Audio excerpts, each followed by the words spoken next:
Ladies and gentlemen, welcome back to the Coffee and KOs. We're going to call this, what are we calling it again, Carrie? Short notice. Coffee and KOs, short notice. No card this week, so we're going to put together a couple videos for all of you. We got Kieran is back. Welcome back, Kieran. I am back, and it's going to be a good time. How was California? It was gorgeous. Alrighty. Got to have a good time out there. A good Wagyu. A good Wagyu beef time. It was great.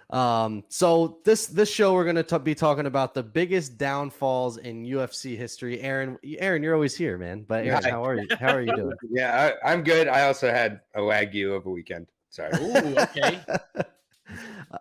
So we're talking biggest downfalls in UFC history. So typically what would get you in this category is someone who was basically at the top and then just took an absolute shit in their career. And so that's basically what qualifies you to get on this list. We're going to go 5 for each of us. Some of them may overlap. We'll talk about them. We'll discuss. There may be a couple honorable mentions if someone is not mentioned. And let's get to it. This is something I was excited about. I've been wanting to do this video for a while. This is something that I've wanted to do probably for the last 2 or 3 months, that finally has come to fruition. So here we are. My 5th one, so we'll go from 5 down. My number 5, and Aaron is not going to like it, is going to be Chris Weidman. Oh my God. Chris Weidman starts his career 13-0. He seems like a pretty well-rounded fighter. He's got some subs on his record, some knockouts. He wins the belt over Anderson Silva by knockout. Then he defends against Anderson that's when we saw the gruesome leg injury from Anderson Silva. He defends it 2 more times against Lyoto Machida and Vitor Belfort, and then we start the downfall. He loses 3 in a row to Rockhold, Romero, Gregor Mousasi, all by KO. All right, so those are 3 decent names, but to lose all those by KO, the Yoel Romero one was brutal. That was the knee to the head that caused the big incision. I think that was when actually the card that McGregor beat Eddie Alvarez. I think that was the same card. That might have been the same that fight, and that was the card I think Tyron first time in MSG. Yeah, was that when Tyron and Wonderboy fought too? Yep, when they had the exciting first fight and then got followed up by the most boring second fight. Yeah. So that was that card. He beats Gastelum by sub, so that's a decent win. But then he loses to Jacare Souza and Dom Reyes by KO again. So he's got 5 losses on his record, all by pretty bad knockout. His last win was Amari Akhmedov, which was one of the worst fights I feel like I have ever seen. I mean, that was who was gonna, have the better gas tank after the first round, and Weidman barely survived. That was just awful. You put him up against anyone right now, I think he's getting his head knocked off. And what's kind of done it for me is when you get to the point where you have to talk shit to stay relevant and think that you can beat Izzy and that you're going to beat Hamzat, and then you don't get booked for any of those fights. And then there's rumbling saying that you're not even healthy enough to take those fights. Chris Weidman, I'm all out on him. When you have 5 losses, I mean, I don't know the exact number in a row here, but he lost 3 in a row. I think he's got 5 losses in his last 6 or 7 fights, all by brutal KO. That's it. Chris Weidman has taken a huge downfall after winning the belt, and he is my number 5 to start the list. Well, the only caveat I have with the Chris Weidman downfall is it a downfall? 100%. And he hasn't been the same post the Yoel Romero knee. But also, you look at that first 3-fight skid that he went on. Luke Rockhold, you can argue he was winning that fight or doing very well until he throws an ill-advised spinning back kick. He shoots for a naked single against Yoel Romero that anyone could see coming a mile away, and Yoel timed the flying knee in a fight that he was also kind of winning. And then also in that 3rd fight against Gegard Mousasi, that wasn't a violent knockout. It was essentially him trying to pull the Aljo strategy, but it didn't work out for him because the rules in the state of New York are different from elsewhere. So, I mean, that fight, and he was winning that fight as well early on. Not to say he would have won the fight no matter what, but it's pretty unfortunate.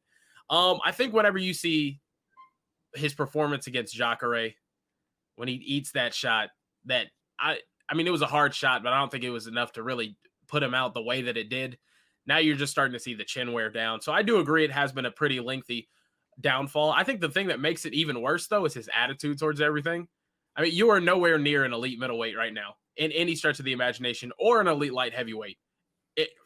not even close. And for him to go up and wait and think that he was one fight away from a John Jones title fight and thought he could beat him, or fight Izzy. I mean, he's calling out names that he can't even get to realistically. That'd be like Kevin Lee calling out could be, oh, wait, that did happen before. But yeah, just it's essentially just him shooting for the stars and not being able to compete with anyone on earth. So yeah, I also hate Chris Weidman, so that is partially also why he's on my list. One of my least favorite fighters. I used to really like him. I thought I loved him whenever he was on that original title run. I was going for him against Luke Rockhold, but then after the Gegard Mousasi performance, and then his just running of his mouth has been his biggest downfall. But it's been pretty steep. I don't know if it's top 5, but I think it's pretty steep. Top 5 for me. Fuck Chris Weidman.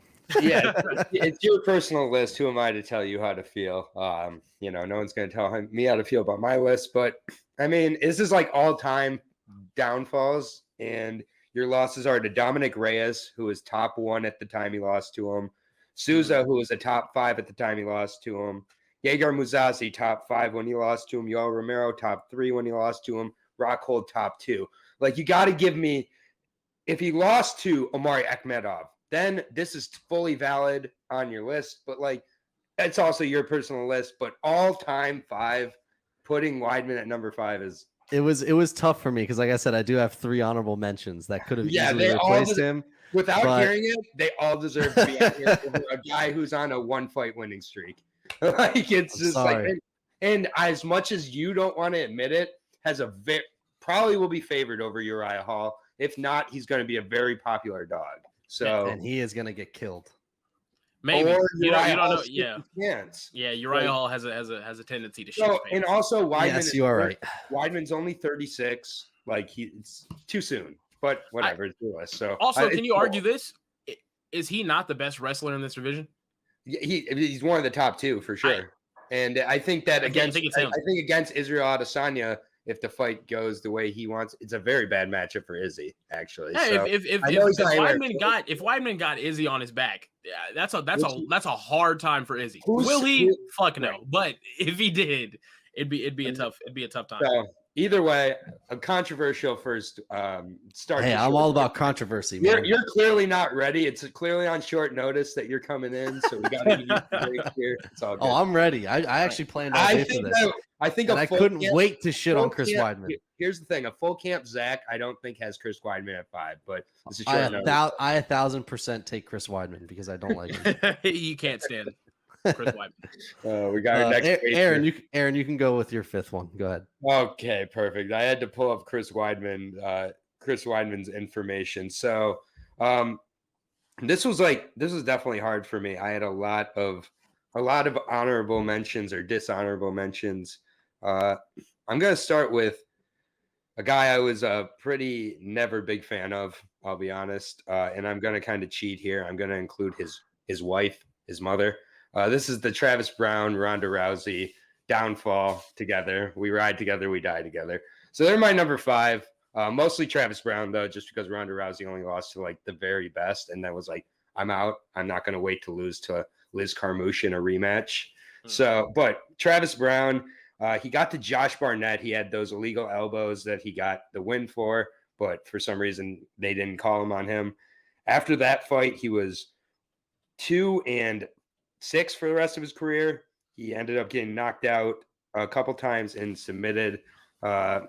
Just like he was like the next breed of heavyweight. The way he was moving for a period of time there was unlike anybody else.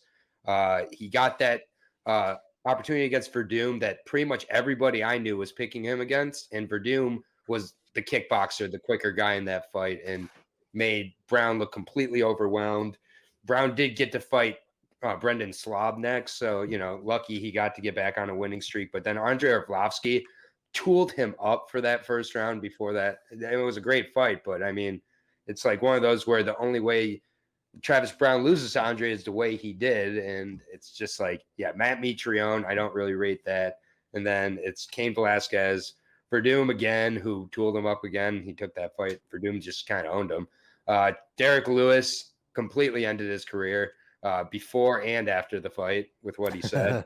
And then Ronda's fine ass at. And then And then he got neck cranked by Oleinik, where he made some pretty terrible decisions to get into that neck crank in the second round against Oleinik. So, like, it's just all around, like, this guy was on his way to a title run, and then he was so far away from it, and no one even knows who he is now. He was an elite fighter when he was at Jackson Wink, and then he left, I think, probably to chase after Ronda Rousey or something like that. Yeah, Edmund Sarukian became his coach. Yeah, it went all downhill. I don't know what the strategy was behind that move, but he was literally, I mean, an injured rib against, who did he fight? Who did he lose to? Fabricio Verdum?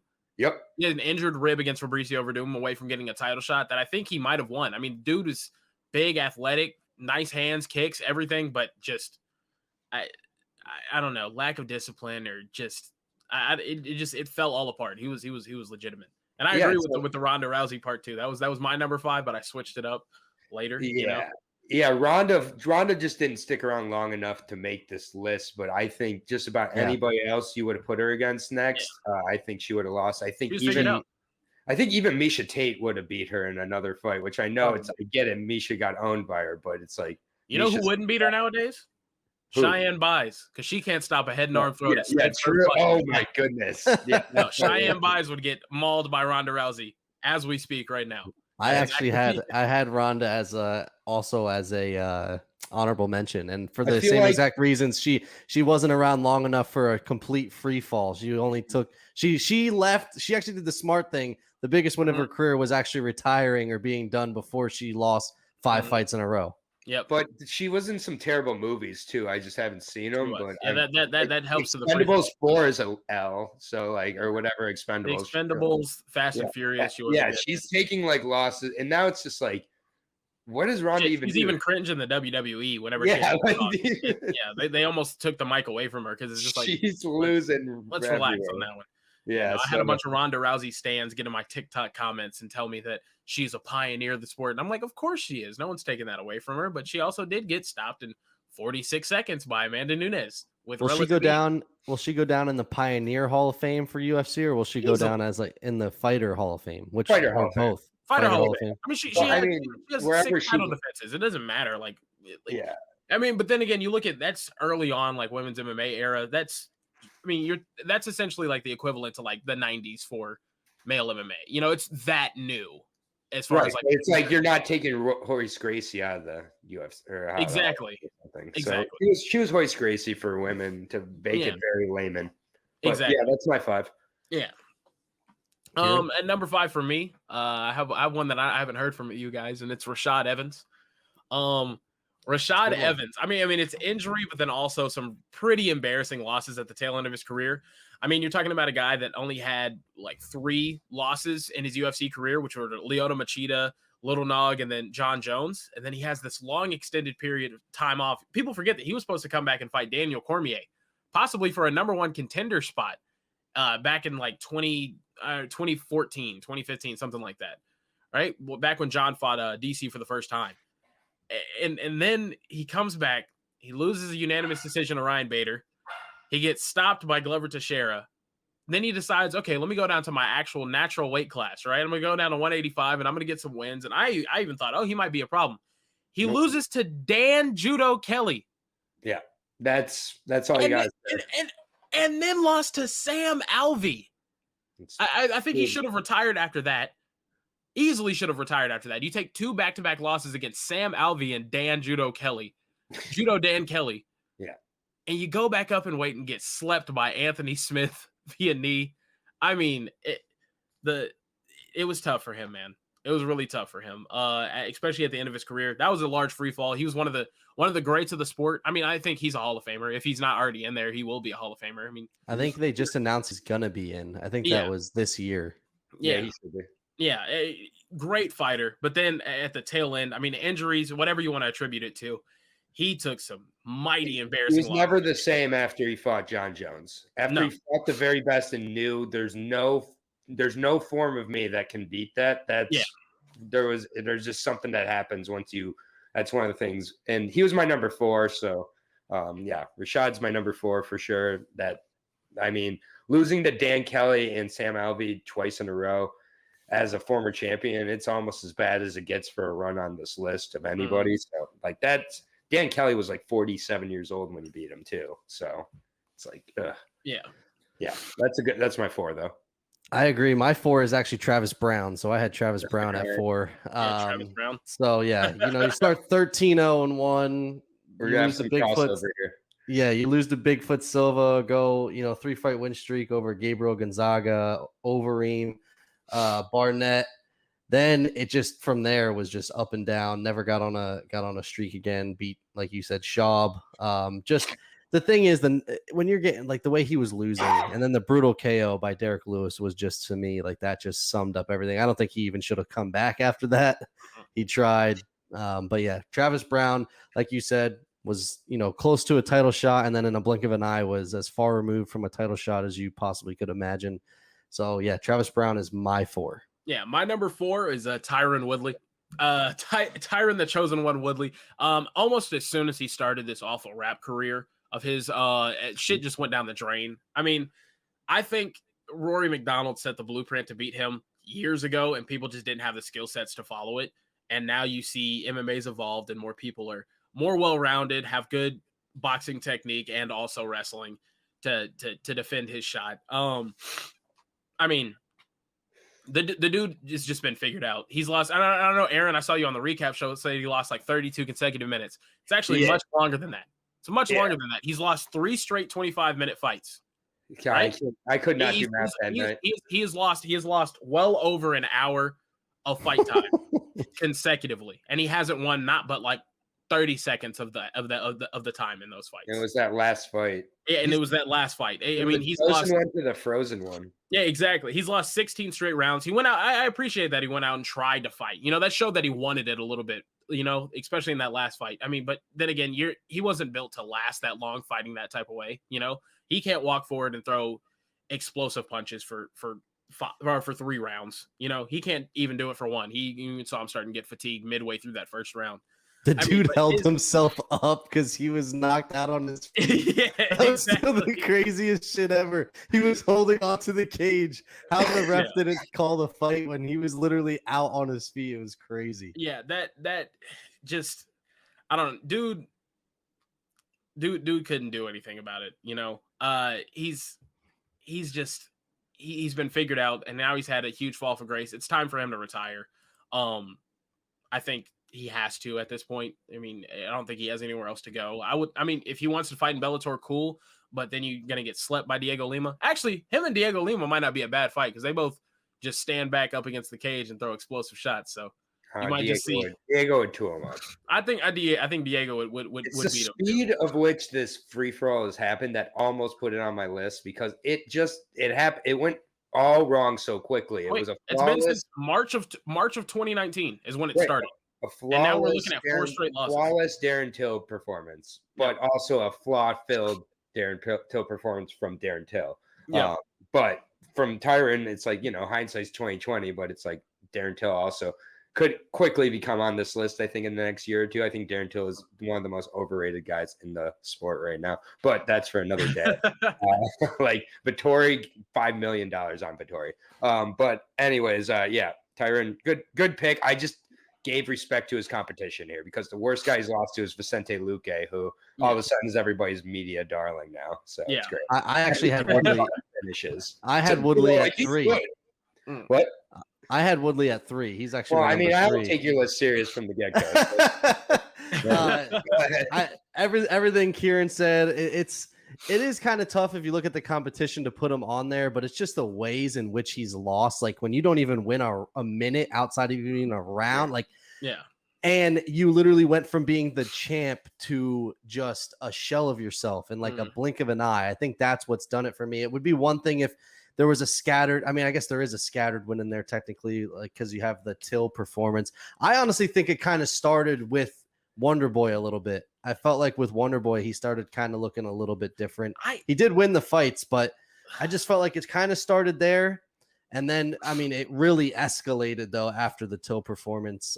Agreed. He fought the best of the best in the division outside of Luque, but I would not be confident at this point in Tyron Woodley fighting almost anyone in the top 10 in that division because even like a guy like Zaleski dos Santos, like someone with just like some crazy striking, like fringe 15 guys. I'm saying now, like Yes. it's just like he's been figured out. Like I said, I think he's lost, and he doesn't care. He just doesn't care. He's not invested in it. I keep saying it, but the blueprint's been there to beat this guy, man. And I just don't think anybody's been able to follow it. I mean, Kelvin Gastelum almost was able to. They had a split decision with him back in 2015. You know, Dong Yong Kim was never going to beat Tyron Woodley, not on the same level. Robbie Lawler, he knocked him out with a blitz early on. Like, if you can't defend that, you're going to have issues. But Stephen Thompson showed in those first 2 fights, okay, this dude's going to be timid and like stay up against the cage. Damian Maia, he did the same exact thing. He won't push forward. He won't pressure forward. And that's just his thing. You know, Darren Till, he didn't even pressure forward in that fight either. He stayed back, lands a giant counter right hand when Darren Till goes in with a giant, ugly lead uppercut. And Usman, Burns, and Covington have done the same exact thing to him that Rory McDonald did. Like he's been the same fighter. I just think he had a good string of opponents, to be honest with you. But there's no doubt he's skilled. It's just, I don't know. You have to fight that way when you have that sort of explosivity. You know. And now the chin has clearly left him as well. Yeah, the chin's gone now too. I mean, I wouldn't say the chin's gone. It's not like he's getting starched or slept, but like he's able to get hurt. But you still have a pretty solid chin if you're able to take that amount of shots. Like you know. I also think it was mixed in with being tired though too. Like Luque barely was sweating at all, and Tyron's glistening. He can't explode like that much. Like he can't. That was his biggest problem early on. You know, it's that's why he will get tired. That's why he didn't do it. If it was that, that's why he didn't do it, because of what happened there. He's laying on his back in 2 minutes. Like, Yep. I agree. Exactly. Is it my number 3, or do we have more to say? No, you're 3. Okay, my number 3. I'm gonna have to defend the old school fighters, I guess, because you guys just think the last 2 years is the only downfalls that have happened. But you youngsters, anyways. Gray Maynard is my number 3. Gray fucking Maynard, man. Once upon a time, this guy was 12-0, coming off the Ultimate Fighter, where on the Ultimate Fighter finale, he lost his fight by slamming his opponent down and having his head out around the side, and he knocked himself out on the slam. So if you ever want to look up Gray Maynard versus Rob Emerson after you watch this video, check it out. It's really depressing. I saw it because Joe Rogan and him had a controversial discussion in the octagon, because Joe's like, "You're clearly out." I'm not out. I wasn't out. And like, just watch it. It's real. Like Emerson's tapping because he had his back exploded on the slam, and Gray Maynard's head hit before his back. So it was crazy. But he gets to the Frankie Edgar fights, and the first one's a draw where he has Frankie dead to rights in the first round, like 3 different times. Like he's dead. And somehow he lasts through it. Frankie starts beating his ass real bad.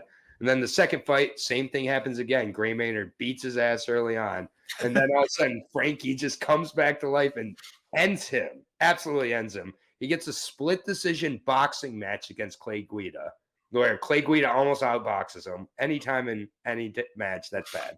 And then he loses to TJ Grant, Nate Diaz, both by KO. And that Nate Diaz-Gray Maynard fight's one of the worst 2 minutes of a beatdown you'll see in the UFC. Like, he just tools him up. And Nate Diaz got a first-round KO, so that's yikes. No offense to Stockton, but goddamn, he is not known for that power. Ross Pearson, and then he faces Alexander Yakovlev, loses a decision to him. He beats a Fernando Bruno. Don't know who that is. That guy doesn't even have a Wikipedia page, so you know he's not nobody. That sounds like a fake fighter who they just brought in to lose to Gray Maynard. Then he loses to Ryan Hall, where Ryan Hall just absolutely embarrasses him in that fight. Then he beats Ishihara, so good for you. And then loses to Nick Lentz by head kick and punches. Can you imagine Nick Lentz throwing a head kick even? And his head? No. And he ended it and that was the end of Gray Maynard. The former almost beat Frankie Edgar twice, then didn't beat him either time. I mean, he was a legend at one point. Second Michigan State guy on this list, also with Rashad Evans. So sorry, I am a Spartan and I apologize, but they've had some downfalls, including their goddamn football team and the basketball team right now. But I'll save those for another podcast. But Gray Maynard, I know he's not on anybody's list, but that's a free fall. 6 of 6 of 7 fights to lose, and the way he's lost. Yeah. Also, he can't speak properly anymore. He has slurred speech. He's been having slurred speech, and he still was fighting in the UFC. That was super concerning. But yeah, he was showing it like 3 fights before they cut him. Like, and so yeah, it's when you're getting head kicked by Nick Lentz as your finale. I don't know if there's a worse finale on any of our lists than that. Like, yeah, Nick Lentz should never land a head kick. I can't even picture that, even though it happened. I can't imagine it. So that's bad. Yeah. Kieran? So coming in for number 3 for me. Surprised I didn't hear his name already from one of you guys, but it's got to be Renan Barão. I mean, Renan Barão was one of the top 5 pound for pound fighters in the world back in 2014. Right when I was becoming a UFC fan. I mean, like literally the second pay-per-view I ever watched as like a UFC hardcore. I saw Uriah Faber's thumb go up because he was getting his ass beat so bad by Renan Barão early on in that fight. But he gets beat by an EPO TJ Dillashaw, you know? He comes back, has a pretty subpar performance, but he gets a finish against Mitch Gagnon. And then he comes back and loses again to TJ Dillashaw, juiced up to the gills on EPO, nipples puffy as hell. Then he goes up a weight class to fight Jeremy Stevens. He loses by unanimous decision. He comes back. He fights Philippe Novaire. And then he goes on a 5-fight losing streak to end his career. We're talking about a guy that was recognized as one of the best strikers in MMA that came back and against 2017 version of Aljamain Sterling got pieced up. He got pieced up the whole time. Fought Brian Kelleher after that, pieced up. Andre Ewell after that, lost by split decision. Got KO'd by Luke Sanders after looking pretty decent early on. And then you lost to Douglas Silva de Andrade. Yeah. Who? I mean, that's and I know not too many people knew about him before, but at the same time, we're talking about someone that everyone was saying would give Dominic Cruz the time of his life in a fight like that. You know, hey, he was the undisputed UFC bantamweight champion, and it's tough. He had a giant fall from grace. He ended up losing 7 out of his last 9? No, 8 out of his last 10. 8 out of his last 10 fights. That's really mighty embarrassing, you know? He had a giant fall from grace. Used to be one of my favorites after I watched him one time. I was like, damn, this dude's really entertaining. Remember, he fought against TJ Dillashaw. Nobody thought TJ Dillashaw had a chance. That's how good he was. And now, fast forward, he's not in the UFC anymore. Yeah. Renan Barão is one of those guys. He definitely just fell off. I don't know what do you think causes this shit? Like they just because he's not even really old. Well, he got his ass whooped to within an inch of his life twice by TJ Dillashaw. Yeah. After that, it's kind of hard to recover mentally. It's tough, especially they were long ass whoopings too. The first fight was a 5-round ass whooping that ended in a finish. The second round was a 4-round ass whooping that ended in a finish, and they happened all within 11 months, 10 months. Yeah. No. They happened in the same. No. They happened within like 11 months, something like that. Tough. That was tough. He hasn't been anywhere near what he was before. We're talking about a dude that spinning back kicked Eddie Wineland back in the day when Eddie Wineland was actually a contender. You know, finished Uriah Faber, beat Uriah Faber twice actually at 135. Subbed Michael Mcdonald, who was a pretty decent contender back in the day. You know, it was tough. It's tough. Yeah, but he had a giant fall from grace. All yeah, right. That's a great pick. Yeah. My number 2, damn you, Aaron. My number 2 was actually Gray Maynard as well. Yeah, Gray Maynard, man. You start out your career 10-0-1, and you only win 3 of your next 10 fights in your career. That is really, really bad, especially when you were fighting for the belt. You know, the fights against Frankie Edgar, I think, is what really did it. So yeah, he beat some of his wins are crazy. Nate Diaz, Kenny Florian, Jim Miller. He beat Frankie Edgar. But then again, you start out 10-0, only win 3 fights for the rest of your career, go 3-7 over your last 10. Really, really bad. So, and like Aaron said, the last stamp was the Nick Lentz. I don't even know if Nick Lentz could kick me in the head. Like he's a short, kind of pudgy, stocky guy, and grappler. Grappler too. Yes, and get KO'd by him. No, I totally agree. I think Gray Maynard was a great pick, and he is my my number 2. Yeah, and I'll just go into my number 2 because there's a similarity with this of a guy who I think there's a common thread of getting head kicked. You're gonna pick the same person. I think that's my number 1. Yeah, Johnny Hendricks is my number 2. Damn you, Johnny Hendricks is my number 1. Okay. Johnny Hendricks is my number 1 as well. Okay. Don't worry, my number 1 I hope is on someone else's list, but we'll see. It's not. It's on mine. I bet it's my number 2. Yeah, well, it's a good number 2. It's a terrible MMA website, but we'll get to it in a second. Yep. Johnny Hendricks. The head kick I'm talking about came from Tim Boetsch. Again, I don't think I've ever seen Tim Boetsch throw a kick, nonetheless a head kick. Like, I gotta imagine it was just one that completely folded Johnny Hendricks. I can't, but it's just Johnny Hendricks gets that split decision loss against George St. Pierre. I remember watching this fight. I thought Johnny Hendricks won. Johnny Hendricks thought he won. I think George St. Pierre thought Johnny Hendricks won. And then George St. Pierre kind of disappears from the sport for a little bit after that. Like, I won that. I shouldn't have won it. And I'm going to disappear. So he faces Robbie Lawler. This is before GSP fully decides to give up. So he beats Robbie Lawler. Like, that's a great win after the GSP split decision. Everybody's like, man, Johnny won then. Then he just proved it. So George St. Pierre relinquishes the welterweight title. Of course, he fights Robbie Lawler again. So it's like, all right, here we go. Uncrowned champ time. He loses a split decision to Robbie Lawler. Like, I thought he won that fight, sadly. And I thought he won that fight too. Yeah. But again, I think the judges kind of start the downfall a little bit. He gets a decision win over Matt Brown. So again, like a little more hope, but then it's Stephen Wonderboy pieces him absolutely up and ends him. Then it's Kelvin Gastelum, a pudgy welterweight, loses to him too. Neil Magny. Okay, here we go. No.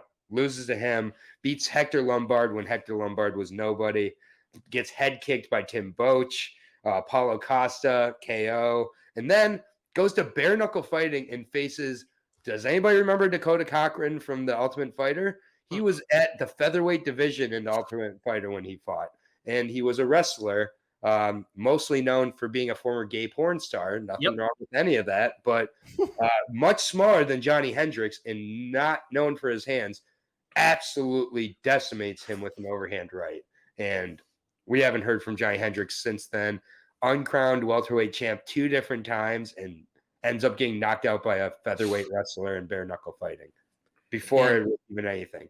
So since he's my number 1, I just wanted to add this on here because there's no point in me really going through it. You just, you know, he has wins over Koscheck, Condit, you know, before losing to Roy McDonald. Or wrong guy. I'm looking at the wrong thing. Sorry, I'm actually reading off paper. That was for Tyron Woodley. He did beat Koscheck and Condit though too. He did, yes. Yeah, you're right. But the last 5 fights, he missed weight 3 of those times too. Mm-hmm. Correct. That's bad. He missed weight at 185 pounds. Yes. I'm gonna go in on him. I'm gonna go in on him next. Just lost. Yeah. So my number 2, and I think it's Aaron's number 1 as well. It's BJ Penn. BJPenn.com. Woo! He holds the record for most consecutive losses in the UFC. He's lost 7 fights in a row. And before that he had a draw. And then before that, it was 1 win and then 2 losses. Yeah. Also, probably like 8 in a row if you count the bar fight that he got slept in. And multiple. Yes. He's had multiple bar fights and freaking barbecue backyard fights and stuff. I mean, the dude came back and he shouldn't have come back. He got worked by Nick Diaz, worked by Rory McDonald, worked by Frankie Edgar when he came back, then worked by Yair Rodriguez, got beat by Dennis Seaver in 2017. Dennis Seaver, I make fun of him all the time. He got Imanari rolled and heel hooked quickly by Ryan Hall, and then lost a unanimous decision to Clay Guida. I mean, the dude's done everything in his career. I mean, he even went up to fucking an open weight fight and fought Lyoto Machida at 225 pounds, you know, and he lost by decision, which is insane, back in K1. I mean, the dude's one of the all-time greats, but since this like ending of his career, he's not even in the it's decades. Yeah, he's not even in the conversation anymore. As far like we're talking about, say he retires after he loses that second Frankie Edgar fight. I don't think he's a Hall of Famer. You don't think he's Hall of Famer after if he retires then? No, anymore. I'm saying I don't think he's Hall of Famer anymore. Yeah. Like yeah. I'm saying, say he retires after he loses that second Frankie Edgar fight. We're looking at one of the greatest fighters of all time. Or We're even looking at possibly, or even right after he knocked. So real quick, my first UFC was BJ Penn's last win against Matt Hughes, that 10-second knockout. Mhm. I was at that. That was in 2010. That was in November of 2010, literally the first UFC. Should have retired right after that. And that should have been his retirement right there. Yep. Instead, he fights for another 12 years or 11 years. And I think he's still active even now. Like, I've heard rumblings, but like... Yeah, on the street. He is. Yeah, definitely active on the streets, these streets. But yeah, he's my number one. No How doubt. the hell did I not? I should have. It's all because Chris. It's because Chris Weidman. Yeah, I hate Chris Weidman. That's why. You put Chris Weidman ahead of BJ Penn. I did because you know what? Screw Chris Weidman. He's lost to all. Like, BJ Penn has just lost to anybody you put in front of him. I mean, even those two, Edgar, the only win he has is a 10-second knockout of Matt Hughes. That's his only win in 11 years, 12 years. Dana White should be jailed for promotional malpractice for booking Yair Rodriguez versus a 40-year-old BJ Penn. That was so... I couldn't believe that was actually a fight that happened.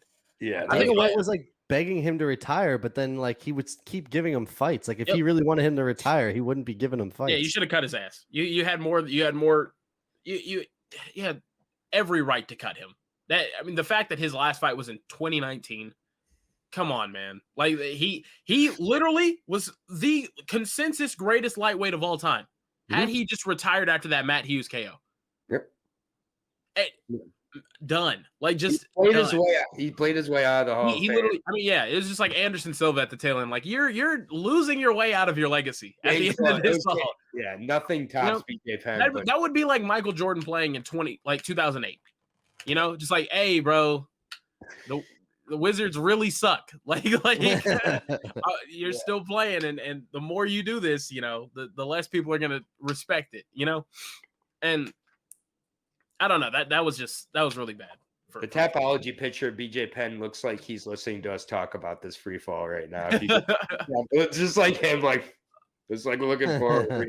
Honestly. And then Zach, who's your number one? My number one was Johnny Hendricks. Okay, yeah. So my number one is Johnny Hendricks as well. So let's go ahead and get to this, right? Because I've been waiting to talk about this one, right? Johnny Hendricks from the Dallas area, where I'm from. He had the Big Rig Steakhouse in Midlothian. Ooh. Worst food of all time. I know people that have eaten there. Fucking terrible. They got their salads out of plastic bags from Walmart, threw them on a plate and poured ranch over them and said that was a fucking house salad at the steakhouse. Steaks were fucking awful. Everything was just bad. It was just awful, man. But dude is a champion. I thought he beat George St. Pierre. He fought Robbie Lawler, beat him that first time. I thought he beat Robbie Lawler the second time. Honestly, I think you're looking at a completely different story if he actually gets that split decision. Yeah, exactly. But I think the biggest problem was a lack of discipline for him. Dude couldn't manage his weight at all. I remember the best shape he ever came in was his fight against Stephen Thompson. He looked amazing. He looked like he was actually taking his weight seriously and actually trying to get the belt back. And then Stephen Thompson shows him a whole different level of striking in the UFC. And after that, it was over. It was over for him. He was literally saying after that fight, Stephen Thompson was running away from me. I'm like, you got stopped in the first fucking round. How are you going to say he was running from you?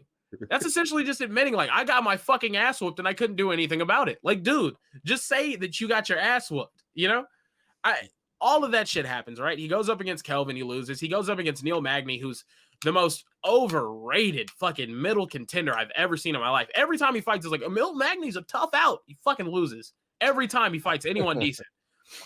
He fights an old, non-juiced up Hector Lombard who tires out in 30 seconds, and then he barely beats him. He beat him. He beat him by unanimous decision. But then he gets head kicked against Tim Bosch after he missed weight at 185 pounds. How the fuck do you miss weight? You're 5'9", dude.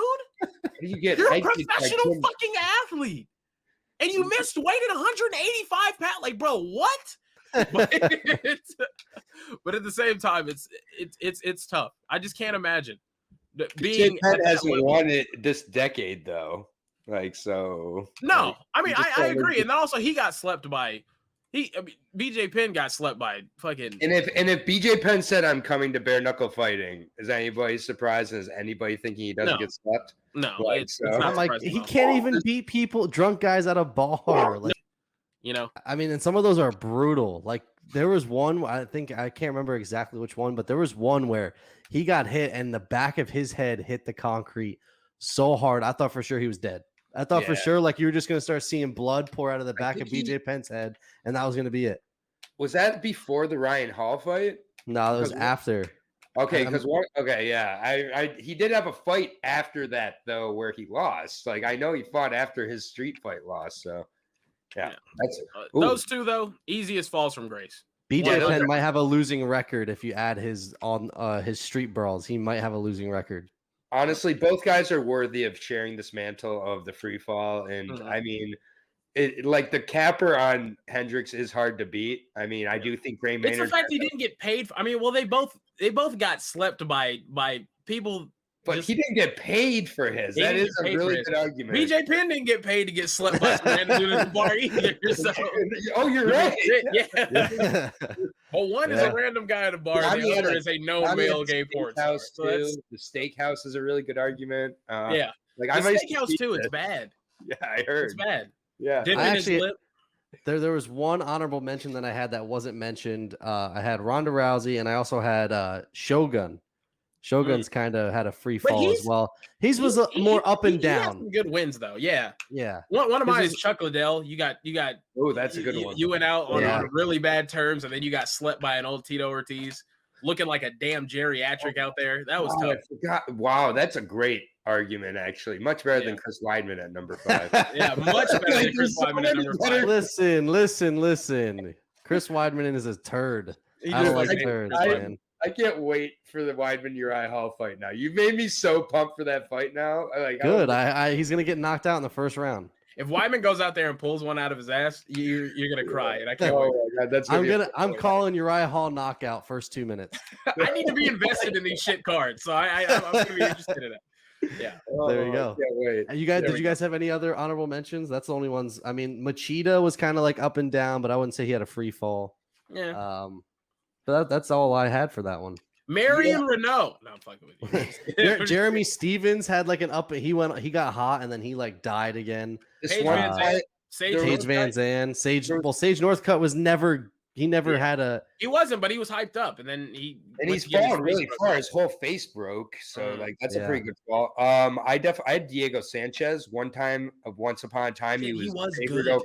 He was favored over BJ Penn in the lightweight title fight, and then BJ Penn head kicked it again. A guy who shouldn't be getting head kicks. BJ Penn head kicked him and opened up a gash that ended up stopping the fight. And then that's when he started hanging out with aliens. yeah, and now he's Right got like after a that. ravioli stain tattoo on his belly. Like honestly, Diego Sanchez definitely could have made number 1. Like he could have that's how bad he's really fucking bad. He's really bad. Yeah, he's really not good. His win over Michelle Pereira. Does anybody remember that where he lost the whole thing and then just pretended to be hurt? That's yeah. his win over Michelle Pereira. Oh yeah, I forgot all about that. Yeah, we all tried to forget it. Like, it's just like, Biggest fall from grace, CM Punk. Okay. world champion, universal champion, baby. To lose to the photographer. Listen, Goodness hell of a gracious. wrestler as far as WWE wrestling. That's Legend of that sport. about it. That was embarrassing. I can't believe that happened. Oh, Still, that man. was This crazy. is fun though. All right, everyone. That's going to do it for our UFC all-time downfalls. This is going to be up on YouTube, so make sure you hit that subscribe button in the bottom right corner. That will be there. Make sure you also follow us on all podcasting platforms and social media at Coffee N KOs 1. Make sure you check out Sheath Underwear. Use promo code Coffee N KOs. Get 20% off your entire purchase. Do your balls a favor. It is officially chafing season, so make Yes, sure it you make sure you address that and get some Sheath Underwear, and we will see you guys next time.